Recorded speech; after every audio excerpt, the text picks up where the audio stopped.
let's talk a little bit about that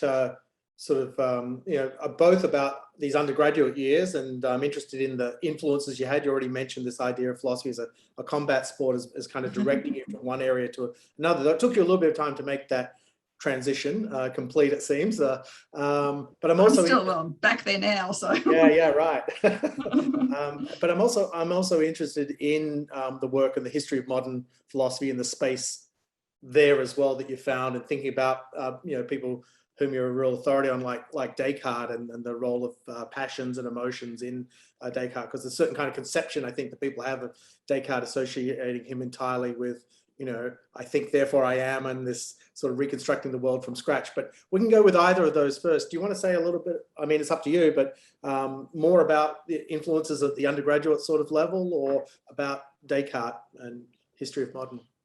Oh, well, I did have, I had a fantastic experience as a student, which will, never be repeated, I think, in the history of universities. It was much more like a guild system than, a sort of mass education model. So I had the privilege of sitting in these classes with these really phenomenal minds at the University of Queensland as an undergraduate. And there would just be 7 people there, and then we would all go hang out in the tea room after class, and somebody would walk in and put up a problem on there was a chalkboard in the tea room. We sit around drinking cups of tea and we'd work on problems. So it was sort of philosophy in and out of the classroom. And my teachers were very much, they felt like friends. And in fact, we would do things, we would have parties, and it was very social as well. And it's a luxury that is hard to replicate in a university which has got 65,000 students, right? But it was an extraordinary experience, and there were key figures like Marion Tapper. I think Marion Tapper was the one who got me into philosophy.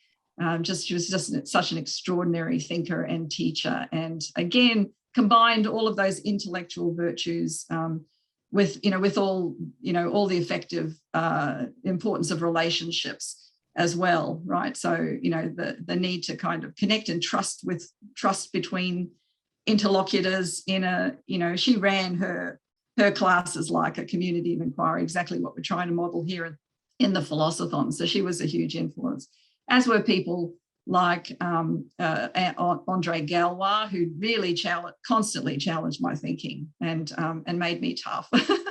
He really did make me, get a thick skin. But he was an incredible mind, as were Ian Hinkfuss and Rod Girl and others there as well. So I had a really wonderful undergraduate experience. So that's that for that. Well, and so we'll come back to Gay. I'll follow up on that a little bit more, because I want to ask Marion Tapper is, I think, still now in WA, or she was recently. I haven't seen her for the last few months, and that's an interesting connection, I think, between the places, because one of the things that I'm thinking of, although it's based just on one example, is thinking about the role of women in philosophy in the 1980s, 1990s, even today. Is it just a coincidence that it happened? You mentioned other people as well, like Andre, but Marion was the one you singled out. Is maybe not, that's the wrong question to ask, is it coincidental? But what would you say about this sort of status of women in philosophy in a profession that's still very much male dominated by many different sorts of measures? Yeah, I would say it's a lot better. And interestingly, I think Marion would have been the first full-time appointment at the University of Queensland, female appointment at the University of Queensland. In philosophy? In philosophy. I'm pretty sure that's true. And when I went to Toronto, there were only 4% of the faculty there who were women. And this, people sort of worry about or wonder about the importance of role models, but they're absolutely critical, I think. I think you need somebody that you can identify with, and who also understands, where you might be coming from.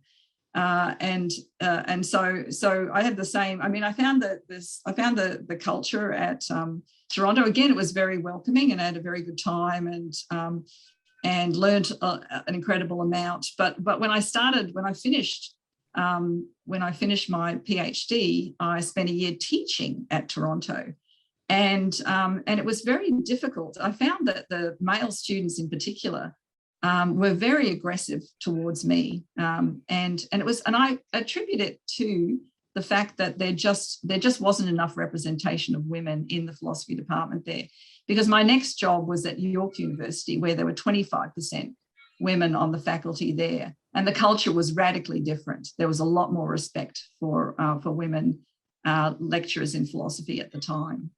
And I think the numbers, just made all the difference in the world. And plus there were also strong women there as well.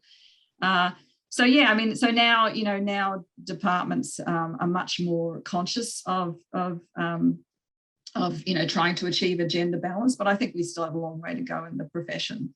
So all you young women there in the audience, come up through the ranks. We need you. Yeah, for sure.